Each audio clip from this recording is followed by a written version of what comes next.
Regular cleaning helps the burrs achieve consistent grinding results, which is so important when grinding for espresso. Firstly, unlock and empty the hopper. Then, remove any remaining coffee beans. Replace and lock the hopper. Set the grind size to maximum. And then run the grinder until empty. Unlock and remove the upper burr by pulling the wire arm up and twisting counterclockwise.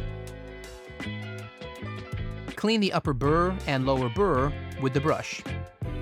Clean the grind outlet with the burr brush. Align the index marks and push the upper burr firmly into position. Lock the upper burr by rotating clockwise. Insert the hopper and lock. Return your grind setting to its previous position. Now, you're ready to fill it again with fresh coffee beans.